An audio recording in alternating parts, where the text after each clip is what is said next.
अच्छा राजा आमिर अब्बास साहब ये तो आज इस्लामाबाद हाई कोर्ट में थी इमरान खान की पेशी, लेकिन अभी कुछ रोज़ पहले जो लाहौर हाई कोर्ट में रिमार्क्स दिए गए जज की जानिब से, ज़रा मैं चाहती हूँ उन पर भी आप कमेंट करें। उन्होंने कहा कि एक शख्स जब इक़्तिदार में नहीं था उस पर एक भी केस नहीं था, वो इक़्तिदार में आया, जब वो इक़्तिदार से निकला तो अब इतने केसेस हैं कि तादाद रोज़ बरोज़ बढ़ती जा रही है। जिन 9 केसेस का आज हुसैन चौधरी ने जिक्र किया, ये बाद में बने, कुछ पहले बने।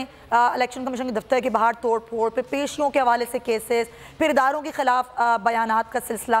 सर ये जो केसेस की तादाद है राजा आमिर साहब, 121 तादाद है अब तक जो सूरत हाल है, ये कानूनी क्या हैसियत है? फिर हम रोज़ सुनते हैं, खबरें आती हैं कि आज हुकूमत गिरफ्तार कर लेगी, कल गिरफ्तार कर लेगी इमरान खान को। ये क्या मामला क्या है कानूनी तौर पर?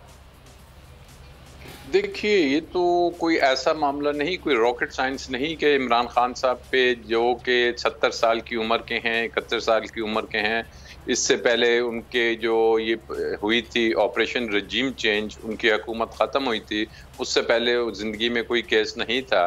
लेकिन क्या वजह है कि उनके जाते ही हुकूमत के ये तमाम के तमाम तकरीबन 120, 30, 40 के करीब केसेस उनके ख़िलाफ़ आ गए। एक ही वजह है कि इस मुल्क में अगर कोई सियासतदान दयानतदार होगा, कोई ऑनेस्ट होगा, कोई सादिक होगा, कोई अमीन होगा, तो फिर उसके ख़िलाफ़ इस अंदाज में जो हमारी प्रोसिक्यूशन है या तफ्तीशी अदारे हैं, वो इस तरीके से केसों की भरमार करेंगे, क्योंकि उन्हें इन केसेस में अगर आप देखें तो आपको नज़र आएगा कि कोई ऐसा केस नहीं है कि जहाँ पे आपको नज़र आए कि जी कोई करप्शन हो गई, कोई अरबों खरबों की किकबैक हो गई, या इमरान खान के कोई सरे महल या एवनफील्ड निकल आए।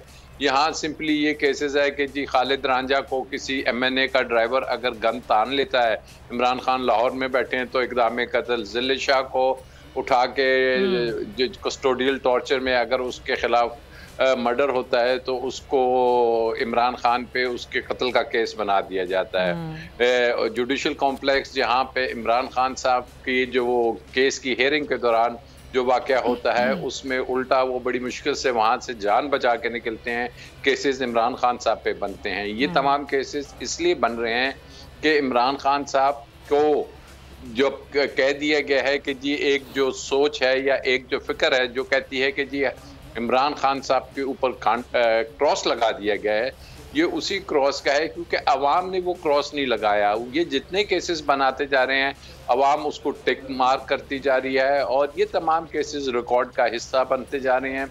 और ये न सिर्फ पाकिस्तान में, ये दुनिया भर में ये रिकॉर्ड हो रहा है। यूनाइटेड नेशंस में ये रिकॉर्ड हो रहा है कि जी यहाँ पे कैसे कस्टोडियल टॉर्चर और किस किस्म की पॉलिटिकल विक्टिमाइजेशन, आर्म ट्विस्टिंग होती है। And salute to Imran Khan के जो कि इतने निडर हैं, इतने बहादुर हैं, क्योंकि उनकी जान को बड़ा वाजिया खतरा है।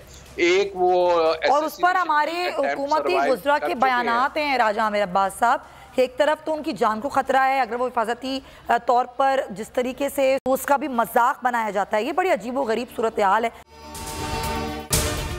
अगर आपको ये वीडियो पसंद आई है तो सब्सक्राइब करें और बेल आइकन पर क्लिक करें।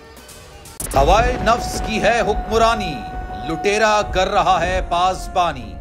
बोल न्यूज के मार्केटिंग हेड आकाश राम ताहा लापता, तफ्तीशी इदारे जवाब देने से कासिर, अहले खाना परेशान, बेटे की जुदाई में माँ गम से निढाल। जो बच्चों हिंदू पर आए थे जो को पाकिस्तानी, मुझे मेहरबानी करे पंहिंजो आकाश वापस कयो। अमेरिकी सेनेट में कांग्रेसमैन की आकाश राम के अगवा के खिलाफ पुरजोर मुजम्मत। And I, of course, have been concerned about some of the terrible disappearances, some of the abuses of human rights in Pakistan. United nation ने भी आकाश राम की बाजियाबी के लिए मौसर इकदामात उठाने का इंदिया दे दिया। मुश्किल की इस घड़ी में आलमी मीडिया समेत इंडियन मीडिया भी चीख चीख कर आकाश राम की बाजियाबी के लिए आवाज उठा रहा है। आलमी सहाफती तंजीम और इंसानी हुकूक की आलमी तंजीमों की भी आकाश राम के अगवा की मुजम्मत। उफ क्या जुल्म है, बोल इंसाफ का मुंतजिर। सब्सक्राइब करें और बेल दबाएं ताकि कोई खबर रह न जाए।